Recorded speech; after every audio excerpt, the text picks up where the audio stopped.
bagaimana Anda melepaskan borgol ini? Ia melihat ke belakangnya ke arah selang, dengan mobil dalam keadaan mundur terlebih dahulu. Kemudian ia mendorong pedal gas. Borgol dan pipa itu memicu percikan api, tetapi masih tidak pecah. Wanita itu berulang kali membalikkan dan mendorong. Dia hendak mematahkan borgolnya, tetapi saat itulah petugas polisi Asuncion melihatnya. Mereka bergegas masuk ke dalam mobil dan mencoba menghentikannya. Satu hal mengarah ke hal lainnya. Wanita itu langsung melaju ke laut. Air mengalir deras. Polisi tidak punya pilihan selain melepaskan tangannya untuk melarikan diri. Wanita itu mengambil senjatanya dan berenang ke laut. Polisi datang untuk menangkapnya. Dia dilumpuhkan dengan senjatanya. Polisi itu kemudian diselamatkan oleh penjaga pantai. Dan wanita itu melarikan diri. Ia berjalan ke pedesaan untuk menemukan ibunya. Melihat putrinya yang telah melarikan diri dari penjara. Sang ibu tidak mengatakan apa-apa. Dia hanya memberikan tabungannya selama bertahun-tahun. Dia mempercayainya tanpa syarat. Dengan uang ini, wanita itu memulai pencariannya untuk membalas dendam. Pertama, dia harus mengungkap suami dan sahabatnya. Dia pergi ke toko 4S, berpura-pura membeli mobil. Dia berkata kepada penjual dan kemudian, wanita itu kemudian memberikan nomor kartu jaminan sosial sahabatnya. Ini adalah fiksi dari file gurunya. Menurut nomor kartu ini, dia menarik berkas pacarnya dan mengeceknya dengan berkas wanita itu. Dan seterusnya, wanita itu berhasil mendapatkan semua informasi tentang pacarnya, termasuk alamat rumahnya. Ia segera pergi ke sana. Ia akan membalas dendam, tetapi kemudian seorang tetangga memberitahunya, sahabatnya telah meninggal dalam kebocoran gas 4 tahun sebelumnya. Wanita itu tertegun.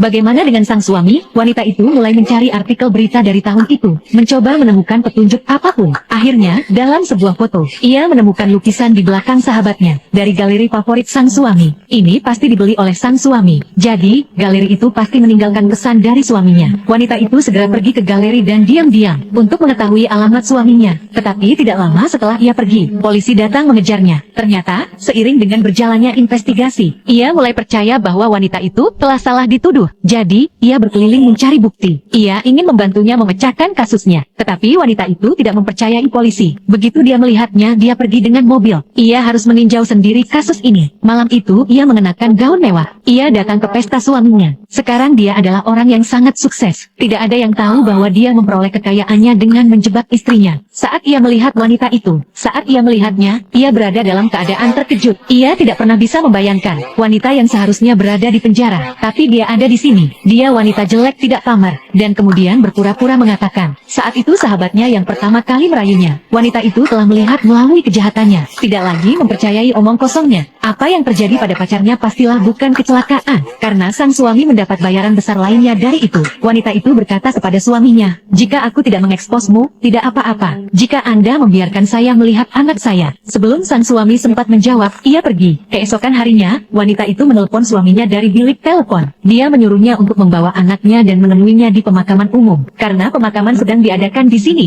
Ada banyak orang. Dia tahu suaminya tidak akan berani memainkan trik apapun. Tak lama kemudian mereka bertemu di pemakaman. Dan wanita itu melihat putranya seperti yang selalu ingin dilihatnya. Ia berdiri di kejauhan. Segera setelah wanita itu lewat, ia melarikan diri. Wanita itu mengejarnya tanpa berpikir 2 kali. Siapa yang tahu bahwa ini adalah lintasan sang suami. Yang disebut anak itu hanyalah seorang aktor yang disewanya. Ia tiba-tiba muncul dari belakang wanita itu. Dia membuat wanita itu pingsan. Dan kemudian pria ini, yang begitu putus asa, akan membekap istrinya hidup-hidup di dalam peti mati.